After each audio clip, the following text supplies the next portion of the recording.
Hey everyone, I hope you're doing really well. It's day 6 of Vlogust. I had a very productive morning in the studio. I finished pressing all of the garden party bags, which took a couple of hours, and I put a sourdough loaf of bread in the bread machine to rise, not to bake, just to rise. And I decided to get out and go for a little walk, get some fresh air because it's been a while. I really enjoy walking. The last couple of years I've been trying to do it 5 or 6 days a week. Most of the time it's on my treadmill in the basement, but I really wanted to get outside. I can hear the lake. It's Lake Ontario right over there. We are so fortunate to live just a short walk away from the lake. And I've been having a really hard time getting back into the groove of my walks because I wasn't doing any for those couple of weeks where I was having nosebleeds. I was just too tired. I'm still tired. If I'm being really honest, I don't think I've recovered all of my energy just yet. I am taking iron supplements. I am trying to get back my energy again, but I forced myself to go for a walk today outside, and it feels so good. Just seeing the lake and listening to the waves is so therapeutic. It is very overcast and kind of hazy, but there's also a really nice breeze. I hope it's not too loud because I am just filming on my phone right now. And I'm just sitting here under a tree because I messaged Camden and I asked him if he wanted to join me for a little bit, and I think he's going to walk down to meet me. So having a little break, waiting for him, and then I will walk back home.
am back from my walk to the lake. It got very sunny and warm, so I am recovering with some water, and I'm just puttering around the kitchen. I've pulled out some salmon from the freezer to make for dinner tonight, and I've got some sourdough discard crackers in the oven right now. When I pulled my sourdough starter out of the fridge, I think on Monday, I forgot to feed it. I realized I had quite a bit, so then I fed, and I had enough to make a batch of sourdough discard crackers, which is such a simple recipe I found online. It's basically 1 cup of stirred and unfed sourdough starter, 2 tablespoons of melted butter, and a 1/4 teaspoon of sea salt. You preheat your oven to 350 degrees. You mix those 3 ingredients together. You pour it out on a cookie sheet lined with parchment paper. Pop it in the oven. Oh, you put any kind of seasoning you want on top. You can use everything but the bagel seasoning. This time I used the Green Goddess seasoning from Trader Joe's that I got quite a while ago. Sprinkle a little bit of sea salt, pop it in the oven. 10 minutes into baking, you pull it out and you use a pizza cutter or a ravioli cutter if you have one to just get the shapes of the crackers in there. Then you pop it back in the oven for 15 to 20 minutes until they are golden brown. You let them cool and they make the most delicious crackers. James and I absolutely adore them, and we haven't had them for a week or two. So I've got that in the oven right now. I had my sourdough loaf dough just mixing and proofing in the bread machine. I have now kind of stretched it out a little bit, folded it into a loaf pan, and it's sitting here just coming to a rise again. The recipe that I use for that, I will find it and put it in the description box down below. It's really easy, but I think the recipe says to put this loaf pan with the bread in it overnight and then bake it in the morning. I haven't done it that way. I just let it sit on the counter until it gets nice and puffy again, and I pop it in the oven, bake it, and it is delicious. It's probably the most made loaf of bread that I have made ever. I've been making it quite regularly in the last few months, and it's just a really good recipe. I love a crusty traditional loaf of sourdough, but I just find that the different steps don't always line up with my days, and I forget to roll it out or to just keep up with all of the steps, and I haven't mastered it. So for now, at least this season of my life, this sourdough loaf in the bread machine, partially done in the bread machine and then baked in the oven, and it makes more of a sandwich loaf.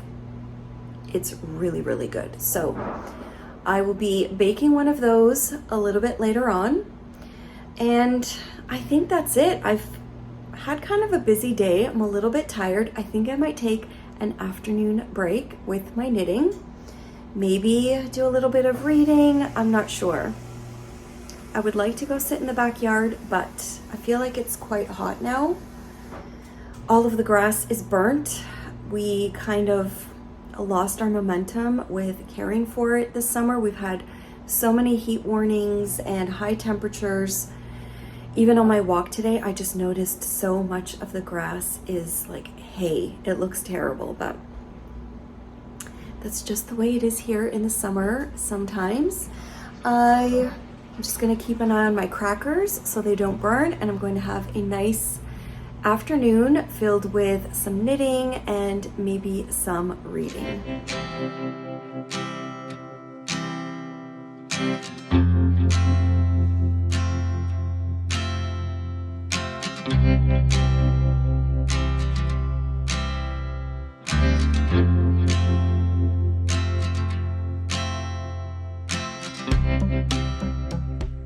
I just took my loaf of bread out of the oven.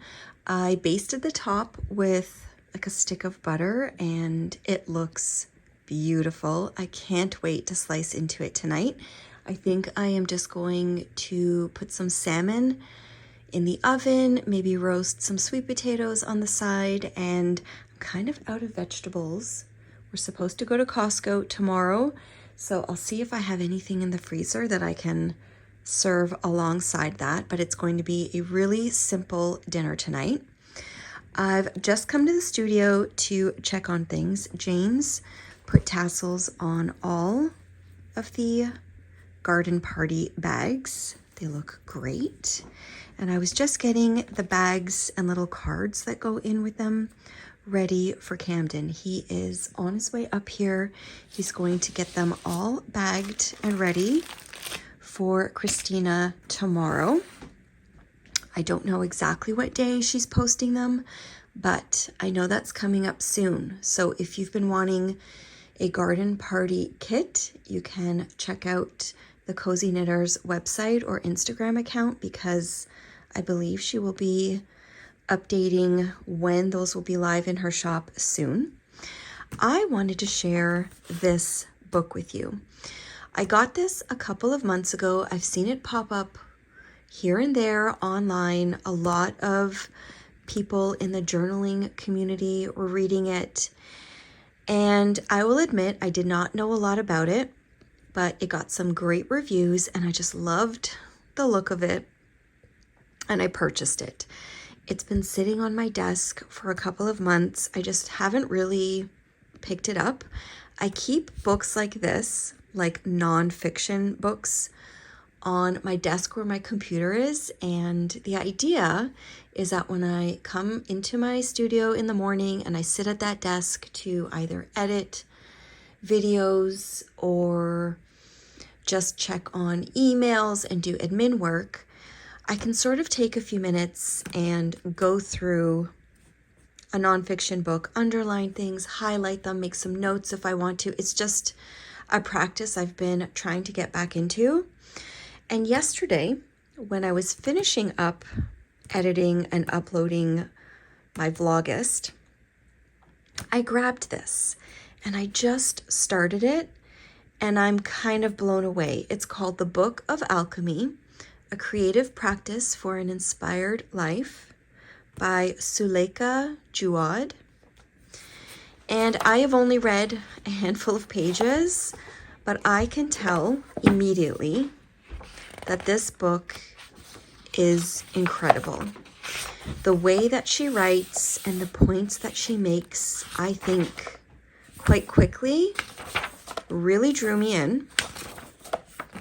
The first story on beginning really pulled me in. I did not realize that she had an experience at a very young age with cancer and cancer treatment, and it was kind of a prompt for her to get back into journaling, and it's just a phenomenal read. As you can see, I have already underlined quite a bit. I don't know, she's just a really engaging author. I find her super likable already. I just loved this. Into the Cancer Unit, I brought knitting needles and yarn with the goal of becoming an expert scarf maker by the time I was discharged.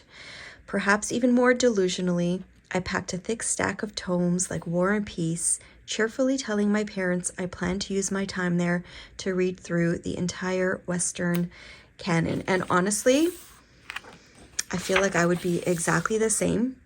I always create these huge, lofty goals, but life sometimes has a way of slowing you down or flat out stopping you. So I thought I would mention this. I'm just getting into the part where she talks about doing the 100-day project, which is a practice that a lot of people online have shared, where for 100 days straight, you practice something every day. So it could be needlepoint, it could be drawing, like a drawing a day.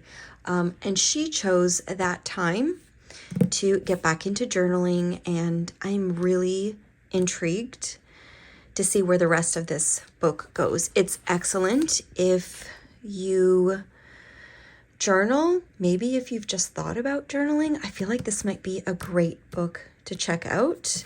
I really love her writing.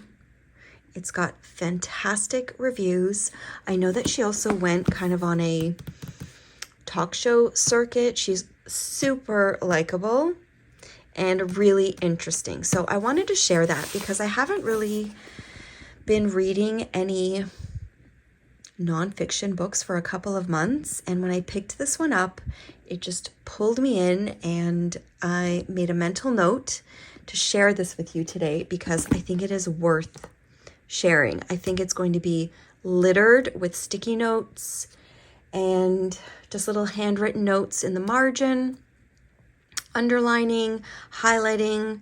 I might even pull out a notebook and jot down a couple of the important things that I really want to capture because I've been enjoying that practice too. I feel like I need to be learning, and sometimes when I'm scrolling a little bit too much, I need to kind of clear my head, get back to basics.